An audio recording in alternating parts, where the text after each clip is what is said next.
اعوذ باللہ من الشیطان الرجیم، بسم اللہ الرحمن الرحیم۔ آج ایک اہم موضوع پہ میں بات کرنے والا ہوں۔ سوشل میڈیا کی وجہ سے ہر چیز دنیا میں عام ہو گئی ہے۔ یہ پوری دنیا جو ہے ایک گلوبل ولیج بن گیا ہے۔ ولیج کا لفظ اس لیے استعمال کرتے لوگ، ایک چھوٹا سا گاؤں بن کے رہ گیا ہے۔ میں یہاں بیٹھا بیٹھا یہ ریکارڈ کر رہا ہوں، مائکرو سیکنڈز کے اندر وہ آپ کے پاس پہنچ رہا ہے، یا اگر آپ مجھے لائیو دیکھ رہے ہیں تو جیسے جیسے میں ہاتھ ہلاتا ہوں ایگزیکٹلی وہی ٹائم پہ آپ کو وہاں مل رہا ہے۔ ہزاروں کلومیٹر دور پہ ہیں آپ۔ دنیا ایک سکڑ کے گاؤں بن گئی ہے، ایک بال کے اوپر سب کو جمع ہو گئے ہیں، اور آپ اس گولے کے اس طرف سے اس طرف، اس طرف سے اس طرف، چاروں طرف دیکھ سکتے ہیں۔ چنانچہ اب قرآن کی دعوت، دین کی دعوت، اسلام کا پیغام پہنچانے کا اس سے بہترین طریقہ کوئی نہیں ہے کہ آپ جلد سے جلد جو بات قرآن میں لکھی ہوئی ہے وہ بات آپ کو دنیا تک پہنچانا ہے۔ اس دنیا میں ایک دنیا آپ کی بھی ہے۔ وہ دنیا کیا ہے؟ ایک میرے والدین ہیں، میرے بھائی بہن ہیں، میرے بیوی بچے ہیں، یہ میری اپنی ایک دنیا ہے۔ اس کے بعد میرے پڑوسی ہیں، پھر میرے رشتہ دار ہیں، قریبی رشتہ دار ہیں، دور کے رشتہ دار ہیں، سسرالی رشتہ دار ہیں۔ پھر اس کے بعد کا ایک سرکل آتا ہے، میرے تجارتی کاروباری لوگ مجھ سے ملتے ہیں۔ پھر ایک سرکل یہ ملتا ہے، میرے دوست احباب ہیں، کچھ لوگ ہیں میرے فین بنتے ہیں، مجھ سے تعلقات پیدا ہوتے ہیں۔ جتنے لوگوں سے میرے تعلقات ہیں، جتنے لوگوں کو میں جانتا ہوں یا جو لوگ مجھے جانتے ہیں، یہ میری اپنی ایک دنیا ہے۔ اب ہو سکتا ہے کہیں چائنا میں، افریقہ میں، کہیں رشیا میں کوئی ایک بندہ ہے جو مجھے جانتا ہی نہیں، میں اسے نہیں جانتا، تو وہ میری دنیا کا آدمی نہیں ہے نا۔ میری دنیا جو یہاں ہے، میری دنیا جو میری فون بک میں ہے، وہ میری دنیا ہے۔ تو مجھ پہ یہ ذمہ داری ہے کہ میرے سے متعلق جتنے لوگ ہیں ان تک میں لامحالہ اللہ کی کتاب کو پہنچاؤں۔ بلغوا انی ولو آیا۔ مجھے ضرورت نہیں ہے کہ میں حیدرآباد میں پیدا ہوا ہوں، حیدرآباد سے میں نکل کے جو ہے کہیں ایسے گاؤں جاؤں جہاں سے میرا کوئی تعلق نہیں ہے، جس میں مجھے کوئی نہیں جانتا، وہاں جا کے میں دین کی دعوت دے رہا ہوں، مسجدوں میں، راستوں میں، روڈوں پہ۔ تو میں نے تو اپنا کیریکٹر ثابت ہی نہیں کیا ان کے سامنے، بس گیا اور ہاتھ بن کے شروع ہو گیا۔ تو یہ غلط ہے نا، کیونکہ نبی صلی اللہ علیہ وسلم نے دعوت اس جگہ دی ہے جہاں وہ پیدا ہوئے، جہاں ان کے بارے میں لوگ ہر چیز جانتے تھے۔ پھر اس کے بعد گارنٹی لی انہوں نے، جیسا کہ روایتوں میں ہم دیکھتے ہیں کہ یہ پہاڑ کے پیچھے لشکر ہے تم پہ حملہ کرنے والا، جو بھی واقعہ ہے۔ اس کے باوجود بھی، امین و صادق کا سرٹیفکیٹ دینے کے باوجود بھی، آپ کی ایک بات سے لوگ منکر ہو گئے اور کافر ہو گئے کہ اللہ نے مجھے اپنا پیغمبر بنایا ہے، بس اس کے علاوہ آپ کوئی آیت نہیں پیش کرے، کوئی ایسی بات نہیں کرے تھے، چڑ گئے وہ لوگ۔ چلیے، میں جو نقطہ آپ کے سامنے بیان کرنے والا ہوں وہ یہ ہے، آپ اس کو سورہ توبہ میں، سورہ توبہ 9 نمبر پہ ہے، 119، 20، 21 اور 22، یہ 4-5 آیتوں کا ایک چھوٹا سا رکوع ہے، وہ پڑھیے۔ 122 میں اللہ تعالیٰ نے بتایا ہے کہ کیوں نہیں اٹھے کچھ لوگ جو لوگوں تک اپنی بات پہنچاتے، کیوں نہیں آئے مکے سے کچھ لوگ مدینہ یا مدینے سے مکہ کہ آ کے مجھ سے کوئی چیز پوچھتے اور لے جا کے اپنے گھر والوں کو سمجھاتے۔ آپ کو علم حاصل کرنے کے لیے دوسری جگہ جانا ہے، علم لانے کے لیے جانا ہے، کیونکہ وہاں رسول کے اوپر وحی نازل ہو رہی ہے، قرآن مکمل نہیں ہوا ابھی، قرآن کی آیتیں نازل ہو رہی، کیوں نہیں آئے تم لوگ پوچھنے کے لیے؟ یہ بیان کر رہے ہیں اللہ کے نبی۔ اللہ تعالیٰ جو ہے آپ سے کہہ رہا ہے یہ بتا دو ان کو۔ غرض یہ ہے کہ آپ کو اگر علم حاصل کرنا ہے، میرے پاس دوسرا فون، میں آپ کو بتاؤں کہ چلیے خیر میں سورہ توبہ پڑھ کے سنا دیتا آپ کو۔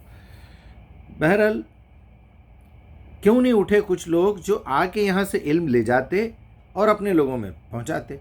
تو پریورٹی جو اللہ تعالیٰ نے بتائی ہے وہ یہی ہے کہ جب کبھی بھی آپ ادعو الی سبیل ربک بالحکمہ والموعظۃ الحسنہ وجادلوا باللتی ہی احسن، اگر مجادلہ ہو جائے تو اچھے طریقے سے مجادلہ کرو اور دعوت دو۔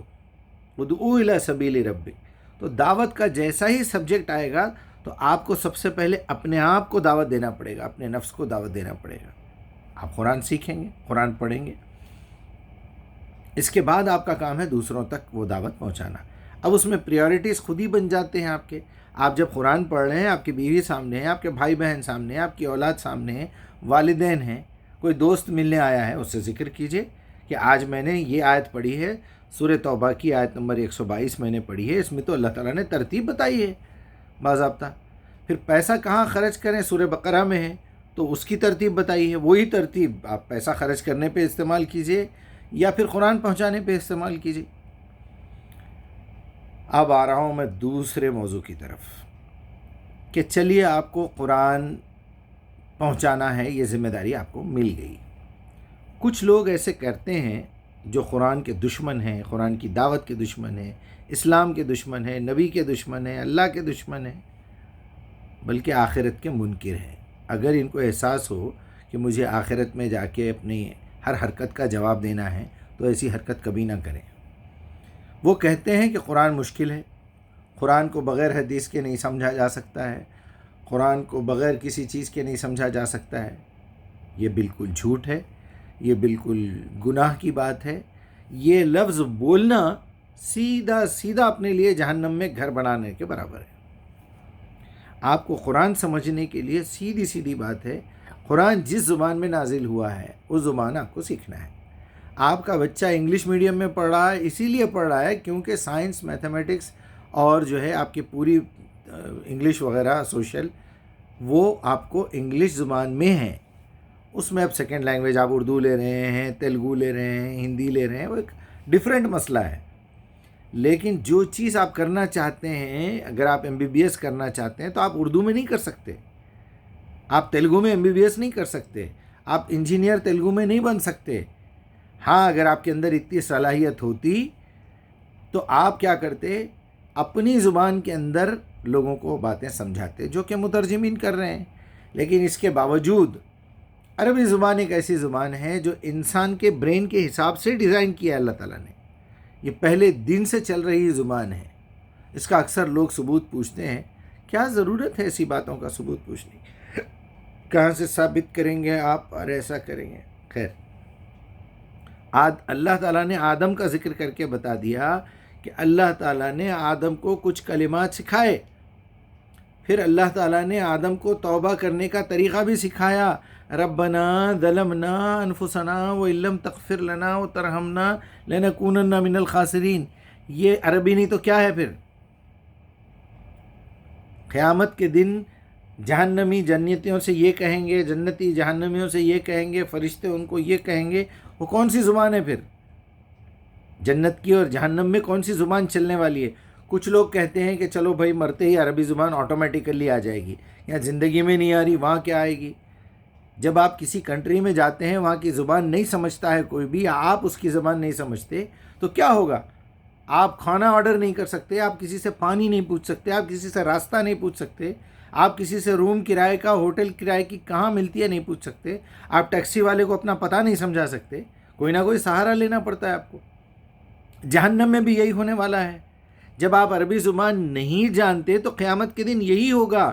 امریکن ایمبیسی میں کسی کو انگلش نہیں آتی تو وہ ایک ٹرانسلیٹر کو لاتے ہیں، لا کے دیکھتے ہیں یہ آدمی جینیون ہے، ہماری کنٹری میں آ کے پیسہ خرچ کر سکتا ہے تو اس کو ویزا ملتا ہے، نہیں تو نہیں ملتا. قیامت کے دن بھی یہی ہوگا. اللہ تعالیٰ ایک مترجم کو بلائے گا، پوچھے گا چلو بولو اس سے پوچھو اس نے کیا کیا کیا. چلو ٹھیک ہے، وہاں وہ ترجمہ کر کے سنائے گا، یا پھر جائیں گے، یا اللہ ہمارے سے اردو میں، تیلگو میں، ہندی میں، سنسکرت میں، مراٹھی میں، ملیالم میں اور تگالو میں بات کرے گا، چائنیز میں بات کرے گا. ایسا تو نہیں ہو سکتا نا. 6000 زبانیں نوٹ ہو چکی ہیں اب تک، 6000 پوری دنیا میں. خیر، آج میں آپ کو بات جو بتانے کی مین ہے وہ یہ ہے کہ ہمارے بچے جو نئی نسل ویڈیو میں دیکھ رہے ہیں، سوشل میڈیا سے دین سیکھنے کی کوشش کر رہے ہیں، وہ کنفیوز ہو رہے ہیں کہ یہ قرآن کیا ہے، حدیث کیا ہے، سنت کیا ہے، تواتر کیا ہے، تاریخ کیا ہے. اس کا کچھ ان کو عطا پتہ نہیں ہے. پھر یہ حدیث کو کیسا پرکھنا، کیسا پہچاننا؟ حدیث سمجھے تو قرآن سمجھ سکتے ہیں، ورنہ نہیں سمجھ سکتے تو پھر پہلے حدیث پڑھنا چاہیے. پھر حدیث پڑھنے کے لیے پھر آپ کو کسی نہ کسی کے ہاتھ میں اپنا ہاتھ دے دینا پڑے گا، انگلی پکڑ کے چلنا پڑے گا اس کی، کیونکہ وہ ٹرانسلیٹر ہے۔ پھر وہ بندہ کیسا ہے، اس کا لیول کیا ہے، اس کی میموری کیسی ہے، اس کی زندگی کے حالات کیسے، وہ بھی دیکھنا پڑے گا۔ اس کا کیریکٹر کیسا ہے، اس کا عقیدہ کیا ہے، وہ دیوبندی تو نہیں ہے، وہ اہل حدیث تو نہیں ہے، وہ بریلوی شیعہ تو نہیں ہے، سنی تو نہیں ہے، وہ اہل قرآن یا قادیانیت تو نہیں ہے۔ تو یہ سب دیکھ کے پھر آپ اپنا ہاتھ اس کے ہاتھ میں دیں گے نا، یا پھر وہی لکیر کے فقیر، گنیش کا باپ رمیش، رمیش کا باپ سریش، سریش کا باپ فلاں مہیش، کچھ بھی وہی چل رہا ہے۔ عبداللہ کا باپ وہ فلاں عبد الرحمن کا باپ احمد، احمد کا باپ جاسم، جاسم کا باپ فلاں فلاں فلاں، جو تواتر آپ کے پاس سے چلے آ رہا ہے، آپ اسی عقیدے پہ چل رہے ہیں، آپ کی اپنی عقل کچھ نہیں ہے اس کا مطلب۔ اگر ایسی بات ہے تو پھر ان لوگوں میں، پرانے لوگوں میں اختلاف کیوں ہوا؟ اختلاف اسی وقت ہوتا ہے جب آپ اپنی عقل استعمال کرتے ہیں۔ تو اسی لیے کچھ لوگوں نے بولا کہ ہماری ہمیشہ چلنا چاہیے، تو انہوں نے کیا کیا، اپنے آنے والی نسلوں کو عقل استعمال کرنے سے روک دیا۔ لیکن ان کو عقل استعمال کرنے دیجئے، ان کو بتائیے صحیح طریقے سے عقل استعمال کرنے کا کیا طریقہ ہے۔ تو میں آپ کو سمپلی شارٹ کٹ میں، ایسے ہی 11-12 منٹ نکل گئے۔ قرآن پڑھی جانے والی چیز، قراء سے لفظ بنا ہوا ہے، وہ کتاب جو بار بار پڑھی جائے، وہ اللہ نے نازل کر دی۔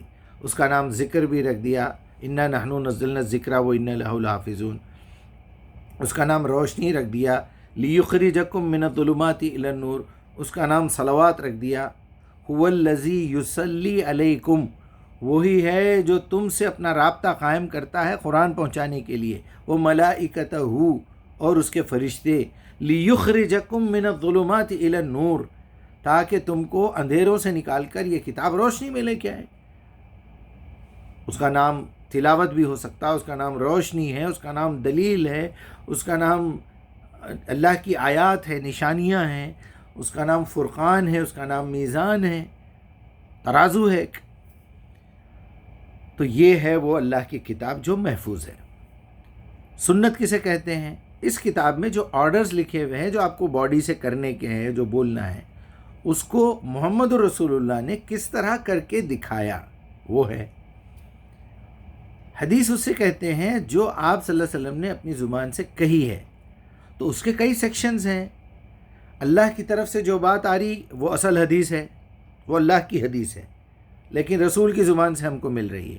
جبرائیل کو بھی صحابہ نے نہ دیکھا نہ ڈائریکٹ سنا، محمد رسول اللہ کی زبان سے جو بات نکلے اللہ کا نام لے کے کہ یہ اللہ کی طرف سے نازل ہوئی ہے، تو پھر وہ قرآن ہے۔ اور یہ ہو ہی نہیں سکتا کہ ایک امین اور صادق ہستی جو اللہ تعالیٰ نے نازل کیا اس کے خلاف کوئی بات کرے، اس کو اضافہ کر کے بتائے یا اس کو چھپائے، تو اللہ کی لعنت ہے۔ پھر اللہ تعالیٰ نے بتا دیا سورہ بقرہ 159 میں کہ جو لوگ میری کتاب کو چھپاتے ہیں ان پر اللہ کی اور تمام لعنت کرنے والوں کی لعنت ہے۔ پھر دوسری جگہ فرمایا کہ تم سمجھتے ہو کہ ہمارا رسول اپنی طرف سے کچھ باتیں کر رہا ہے یا کچھ باتیں چھپا رہا ہے؟ اگر وہ ایسا کرے تو ہم اس کا رٹا پکڑ کے کھینچیں گے اور اس کی شہرک کاٹ دیں گے۔ اتنی بڑی وعید رسول کے بارے میں۔ تو آپ کو سمجھ میں آ گئی بات کہ سنت کا مطلب یہ ہے کہ آپ صلی اللہ علیہ وسلم کیا غلط طریقہ کر کے دکھائیں گے؟ اب کچھ لوگوں نے اپنے اپنے طور پہ وہ سمجھنے کی کوشش کی، وہ کوئی بڑا مسئلہ نہیں ہے، رکعت یہاں باندھ رہے ہیں، رفع یدین کر رہے ہیں، نہیں کر رہے ہیں، یہ ہو رہا وہ ہو رہا، یہ چیزیں اللہ کی نظر میں غیر اہم ہیں، اس لیے اس نے قرآن میں نہیں لکھی۔ رکعت کتنے ہیں، اس میں سورہ فاتحہ پڑھنا چاہیے یا نہیں پڑھنا چاہیے، دس از ناٹ سو امپورٹنٹ۔ ہوا خارج ہو گئی تو جا کے وضو کرنا چاہیے، جمع کرے تو غسل کرنا چاہیے، نماز کے لیے آئے تو وضو کرنا چاہیے، یہ امپورٹنٹ ہے۔ اس لیے کیونکہ آپ طہارت کی حالت میں رہیں گے تو برین فریش رہے گا، برین فریش رہے گا تو نماز کو سمجھ کے پڑھیں گے، نماز میں قرآن کا ایک نیا سبق حاصل کریں گے، اس لیے وہ ضروری تھا، بتا دیے۔ ابھی ایک صاحب نے مجھے ایک ویڈیو بھیجا ہے، اس میں یہ بتایا جا رہا ہے کہ روزوں کی تعداد لکھی ہوئی نہیں ہے قرآن میں، اسی طرح زکوٰۃ کے بھی پرسنٹیجز لکھے ہوئے نہیں ہیں، حج کے کچھ ارکان جو غلط ہو گئے تھے وہ اللہ تعالیٰ نے درست کروا دیے، نماز میں جو چیزیں ضروری بتانی تھی بتا دیے، اس لیے کیونکہ آج پوری دنیا کے ہر فرقے میں، ہر مذہب میں روزے بھی رکھے جا رہے ہیں، چیریٹی بھی ہے، قربانی بھی دی جا رہی ہے، پریئر کا الگ الگ کوئی طریقہ بھی ہے، وہ بھی اللہ کو مانتے ہیں۔ اسلام کے پورے ارکان موجود ہیں۔ اختلاف اس لیے ہے کہ ان کے بڑوں نے ان کے کاموں میں وہ قانون میں تبدیلی لا دی۔ کیا ضرورت تھی بتانے کی؟ جب روزے کے بارے میں خود ہی اللہ یہ کہہ رہا ہے کہ یا ایھا الذین آمنوا کتب علیکم الصیام کما کتب علی الذین من قبلکم، تو وہاں 30 روزے بتانے کی کیا ضرورت تھی جبکہ سب کو معلوم تھا 30 روزے ہیں؟ آدم کے زمانے سے 30 روزے چلے آ رہے ہیں، آدم کے زمانے سے 5 نمازیں چلی آ رہی ہیں، آدم کے زمانے سے وہ رکعتیں برابر ہیں۔ کچھ لوگوں نے بعد میں تبدیلی کی تو رسول اللہ آ کے اس کو ٹھیک کر دیے۔ تو یہ بات آلریڈی جو امپورٹنٹ ہے، اللہ کی یہ ذمہ داری تھی کہ بھائی جو چیزیں چلی آ رہی تواتر کے ساتھ، میں کیوں اپنا ٹائم خراب کروں، میرے بندوں کا ٹائم خراب کروں؟ تھوڑی سی تحقیق ان کو بھی کرنے دو۔ ہر چیز قرآن میں لکھ کے دے دینا کیا؟ اچھا، اگر ایک آدمی اگر غلط نماز پڑھ لے، مثال کے طور پر مغرب میں 4 پڑھ لے، عشاء میں 3 کر دے، کیا طوفان مچنے والا ہے؟ کہ اللہ تعالیٰ آپ کو کافر سمجھ کے نکال دے گا؟ نماز سے جو چیز حاصل ہونے والی ہے وہ کیا لکھا ہے اللہ تعالیٰ نے کہ ان الصلاۃ تنہی عن الفحشاء والمنکر۔ اگر کوئی آدمی جہری نماز کے بجائے سری پڑھ دے، کوئی سری کی جگہ پہ جہری پڑھ دے، کون سا طوفان آنے والا ہے؟ کیا قیامت آ جانے والی ہے؟ میں سیدھا ہاتھ شرٹ میں ڈالنے کے بجائے لیفٹ ڈالوں تو کیا کافر ہو جاؤں گا؟ گھر میں پیر داخل کرتے وقت میں لیفٹ پیر ڈال دوں، حمام میں جاتے وقت رائٹ پیر ڈال دوں، کیا کوئی بجلی گر جانے والی ہے؟ ارے میرے بھائی، جو چیزیں آپ کو جہنم میں لے جانے والی ہیں وہ بتا دی اللہ تعالیٰ نے قرآن میں کہ دیکھو ایسے کرو گے تو ایسے ہوگا، ایسے کرو گے تو ایسے ہوگا۔ نماز کو بغیر سمجھے کے پڑھو گے تو سیدھا جہنم میں ڈال دوں گا۔ قرآن کو بغیر سمجھے کے پڑھو گے، غور سے نہیں سنو گے، قرآن کے اندر تدبر نہیں کرو گے تو تمہارا ٹھکانہ جہنم ہے۔ اس کی تو کسی کے پاس کوئی اہمیت نہیں ہے۔ روزے نہیں رہنا چاہ رہے ہیں 30 دن کے، 50 آپشن اللہ نے لکھ دیے۔ وہ صاحب جو ہے عدت کے لفظ کو پکڑ کے عدت للایام الاخر کہ اس کی گنتی آگے آنے دنوں میں اگر تم نہیں رہ سکے، مریضن او علی سفرن، تو عدت للایام الاخر، ٹھیک ہے، آگے جا کے آگے کے دنوں میں حساب رکھو۔ عدت کہتے ہیں حساب رکھنے کو۔ عورتوں کی بھی عدت ہوتی ہے، بیوہ کی، طلاق شدہ کی۔ اور معدودات کا جو لفظ ہے، ایام معدودات 183 ہے میرے خیال میں بقرہ کی، 184 185۔ شہر رمضان الذی انزل فیہ القرآن، رمضان وہ مہینہ ہے جس میں قرآن نازل ہوا۔ اور پھر آگے بتا رہے ہیں کہ فلیسم، تو تم روزے رہو اس کے۔ تو لوگوں کو معلوم تھا وہاں پر 30 روزے ہیں، کیا ضرورت تھی قرآن میں لکھنے کی؟ جو چیزیں ضروری تھی وہ اللہ نے بتا دی۔ جو چیزیں پہلے سے چلی آ رہی ہیں، جو کریکٹ ہیں آلریڈی، لوگ اس طرح یعنی نبی صلی اللہ علیہ وسلم کی قیمتی باتیں، وہ تواتر کی اور تاریخ کی قیمتی قوانین کو توڑ کے نماز کے منکر ہو گئے، روزوں کے منکر ہو گئے، زکوٰۃ کے منکر ہو گئے، قربانی کے منکر ہو گئے، حج کے منکر ہو گئے۔ کیا بولے تو قرآن میں لکھا ہوا نہیں ہے۔ ٹھیک ہے میرے بھائی، قرآن میں نہیں ہے تو آپ صرف قرآن سے نہیں چل سکیں گے، آپ کو تاریخ بھی دیکھنی پڑے گی۔ میں ایسی مثالیں پیش کر دوں گا، یہ بیان ابھی 18 منٹ کا ہو گیا، 18 گھنٹے بول سکتا ہوں۔ ایسی مثالیں دوں گا قرآن میں سے، آپ پھنس جائیں گے۔ میں تو میتھمیٹیکل وے سے بھی بتاتا ہوں، گرامر سے بھی بتاتا ہوں، ہسٹری سے بھی بتاتا ہوں۔ ہسٹری کا کیا کریں گے آپ؟ کیسے نکالیں گے اس میں سے مکی اور مدنی صورتوں کا کیا حال؟ آپ تو قرآن پڑھ رہے نہیں، پڑھ رہے ہیں تو دوسروں کے کیڑے نکالنے کے لیے پڑھ رہے ہیں، حدیثوں کا انکار کرنے کے لیے پڑھ رہے ہیں، روایتوں کا انکار کرنے کے لیے پڑھ رہے ہیں۔ دعوت کا جہاں معاملہ ہے وہاں روایتیں مت سناؤ۔ بلغوا انی ولو آیا، بولے رسول اللہ صلی اللہ علیہ وسلم، بس ایک آیت ہی پہنچا دو۔ بہرحال آپ سمجھ جائیے، تواتر اسے کہتے ہیں کہ جو چیز پوری کی پوری امت کر رہی ہے، آپ کی آنکھوں کے سامنے ہے۔ ہر شخص اٹھا کے حدیث کی کتابیں پڑھے، ہر شخص قرآن کو پورا مکمل طور پہ ڈوب کے تدبر کر کے پڑھے، یہ ذرا مشکل کام ہے، ضروری ہے، ہر مسلمان پہ ضروری ہے۔ اب تواتر میں آپ کو روایتوں میں ایک فارمولا میں آپ کو دوں گا، یہ ضرور اپنے گراں سے باندھ کے رکھ لیجیے۔ مثال کے طور پہ ایک روایت آپ کے سامنے آئی کہ جھوٹ بولنے والے پہ اللہ کی لعنت ہے۔ کیا کریں گے آپ؟ یہ روایت کو دیکھیں گے کہ اس کے راوی کون ہے، یہ بخاری میں ہے کیا، مسلم میں ہے کیا، یہ سیاستہ میں ہے کیا، یا فلاں امام نے کہی ہے۔ آپ کی عقل پہلے چیک کرے گی، جھوٹ بولنے والے پہ اللہ کی لعنت ہے، برابر ہونا چاہیے لعنت، کیونکہ جھوٹا ہے وہ۔ اچھا، اس کے بعد کیا کریں گے؟ میری عقل صحیح کام کر رہی ہے یا نہیں. مجھے ایک روایت کانوں سے ملی, اب میں اس کا فیصلہ کر کے دل میں اتارنا ہے. تو پہلے میں اپنی عقل سے سوچوں گا ہاں بھائی آپ بالکل ٹھیک بول رہے ہیں, یہ تو قرآن سے بھی چیک کرنے کی ضرورت نہیں ہے, جھوٹے پہ اللہ کی لعنت ہونا ہی چاہیے. ٹھیک ہے, قرآن میں سے نکال لیں گے, چلو بھائی آل عمران نکال لیے, مل گیا آپ کو بھائی جھوٹے پر اللہ کی لعنت ہے. تحقیق ہو گئی نا, اپنے دماغ کو بھی سکون مل گیا کہ میں جو سوچ رہا تھا بالکل صحیح ہے.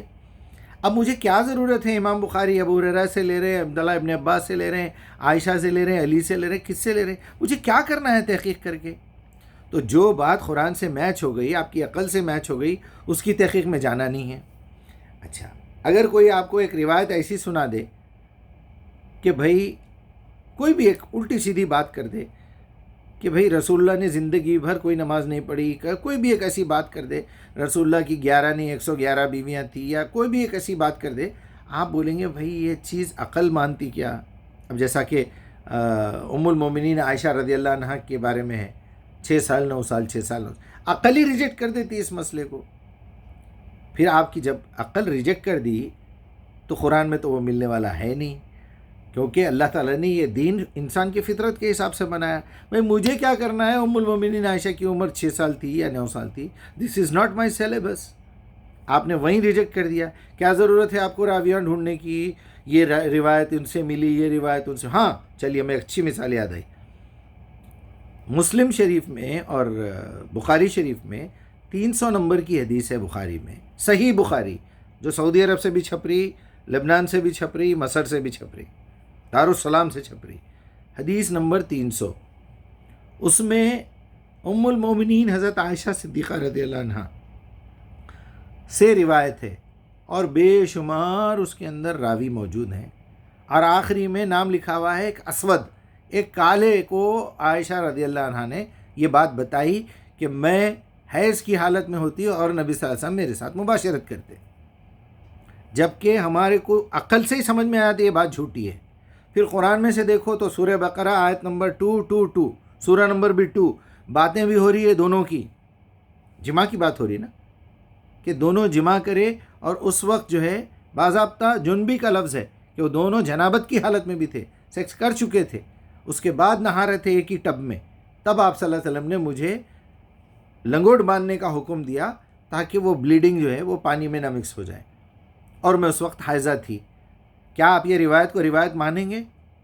کیا ضرورت محسوس کریں گے کہ آپ جو ہے نکال لیجئے, نکال کے دیکھیے, آپ کو میں دنیا بھر کی بخاری میں یہ روایت نکال کے بتاؤں. رحیق المختوم میں دیکھیے, بخاری میں دیکھیے, اردو کی, پاکستان کی, دلی سے چھپی ہوئی, حیدرآباد سے چھپی ہوئی, سعودی عرب سے چھپی ہوئی, دنیا کی کسی زبان میں. ابھی گوگل پہ ٹائپ کیجئے صحیح بخاری حدیث نمبر 300, یوٹیوب پہ جائیے, ٹائپ کیجئے صحیح بخاری حدیث نمبر 300, 27 سیکنڈز کی ایک ویڈیو ہے, اس کے اندر اردو میں ترجمہ ہے اس کا. آپ انگلش میں ترجمہ پڑھیے, فرینچ میں پڑھیے, آپ کے عربی میں پڑھ لیجئے اس کی تفسیر, اردو میں پڑھیے, فارسی میں پڑھیے, افغانی میں پڑھیے, ترکی میں پڑھیے, سب میں یہی لکھا ہوا ہے. کیا آپ مانیں گے اس روایت کو؟ ایک نیا آدمی جو اسلام قبول کیا ہے, وہ اسلام میں داخل ہوا ہے, وہ بولے گا اتنا کانٹرڈکشن, اتنا اختلاف.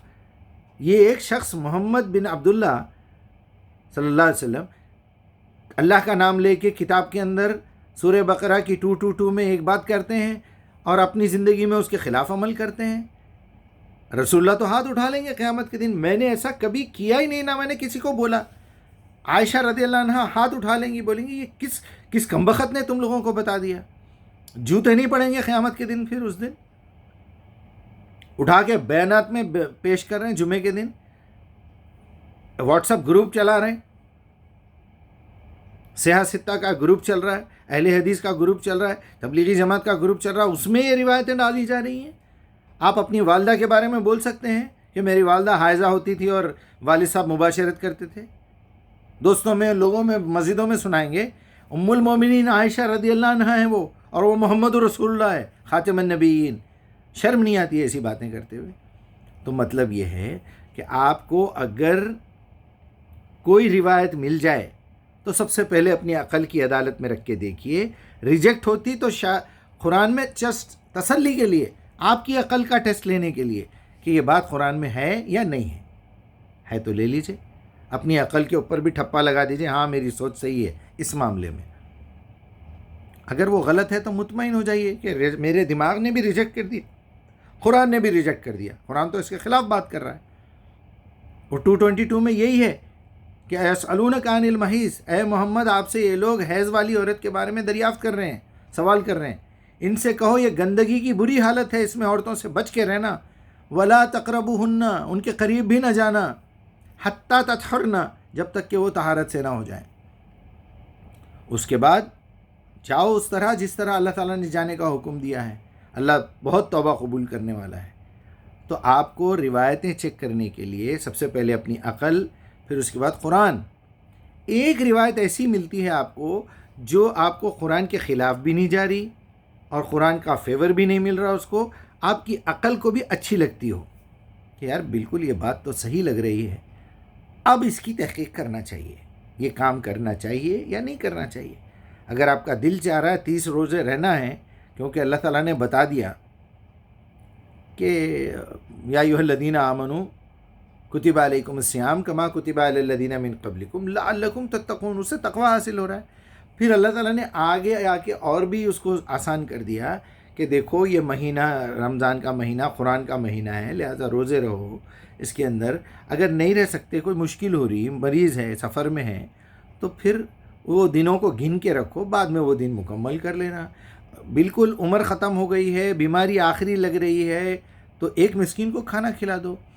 میری عمر ہے، میں صحت مند ہوں، رمضان میں کسی وقت بیمار پڑ گیا تو ٹھیک ہے، میں کھانا بھی کھلاؤں گا، جب بھی صحت ہو جائے گی میں روزہ بھی رہ لوں گا، کوئی گناہ تو نہیں ہونے والا ہے نا. تو ایسی چیزوں کے بارے میں تو میرے تمام ان بھائیوں کو جو اپنے آپ کو اہل قرآن بنا کے نبی صلی اللہ علیہ وسلم کی بیش قیمتی الفاظ، بہترین احادیث، بہترین روایات سے جو ہے آپ جل کے محروم رہ رہے ہیں، اور یہ گمراہی ہے. آپ کو دیکھنا ہوگا کہ قرآن بیسک لیول تک آپ کو جھوٹ نہیں بولنا، دھوکہ نہیں دینا، قتل نہیں کرنا، بے حیائی کے کام نہیں کرنا، شرک نہیں کرنا سمجھا دے گا. جب آپ پرائمری سے اپر پرائمری میں آئیں گے، اپر پرائمری سے ہائی اسکول میں آئیں گے، آپ کو تاریخ دیکھنا پڑے گا، آپ کو حالات دیکھنا پڑے گا، آپ کو علم سیکھنا پڑے گا. جب دنیا سے برائی مٹانے کا ٹائم آئے گا، اس وقت آپ کو یہ سارے ٹولز استعمال کرنے پڑیں گے. جب دعوت دینا ہے آپ کو دین کی، آپ کو پرسنل عمل تو کرنا ہے، پرسنل فہم بھی رکھنا ہے، اس کے بعد دعوت بھی دینا ہے. پھر دعوت میں اخلاص بھی چاہیے، آپ کو پیورٹی بھی تو چاہیے. والعصر، زمانوں کی قسم، ان الانسان لفی خسر، قیامت کے دن اللہ کہے گا یہ سارے انسانوں کو میں خسارے میں ڈال رہا ہوں، جہنم میں. کچھ لوگ بولیں گے ہم ایمان لائے تھے، اوکے، الا الذین آمنوا، اوکے خوش ہو گئے، ان کو چھوڑو، باقی کے ڈال دو. وعملوا الصالحات نہیں کرے، ڈال دو. کچھ لوگ کرے تو وہ تواصوا بالحق، جو بات میں نے تم تک پہنچائی تھی وہ دوسروں کو پہنچائی نہیں پہنچائی، ڈال دو جہنم میں. کچھ بولیں گے ایمان بھی لائے، عمل بھی کرے اور دعوت بھی دیے. پھر وہ تواصوا بالصبر. دعوت دینے کے بعد جب لوگ مخالفت کرنے لگے یا تمہیں چڑھا کے بڑا مرید، مرشد، اسکالر، عالم سمجھنے لگے، اس وقت بھی تم نے صبر کیا یا نہیں کیا؟ تم پہ ظلم و ستم ہوئے، تمہیں مارا گیا، تمہیں بائیکاٹ کیا گیا، اس وقت تم صبر کرے یا نہیں کرے؟ تو یہ 4 کنڈیشنز کے بعد آپ خسارے سے بچیں گے. لہٰذا آپ کو پوری باتیں دیکھنی پڑے گی. نبی صلی اللہ علیہ وسلم کہاں پیدا ہوئے آپ کو قرآن میں نہیں ملے گا، آپ کو کتنے سال عمر ہے ملے گا، وہ میں کر رہا ہوں کام. لیکن سارے کام تو ایک ساتھ نہیں ہو سکتے نا.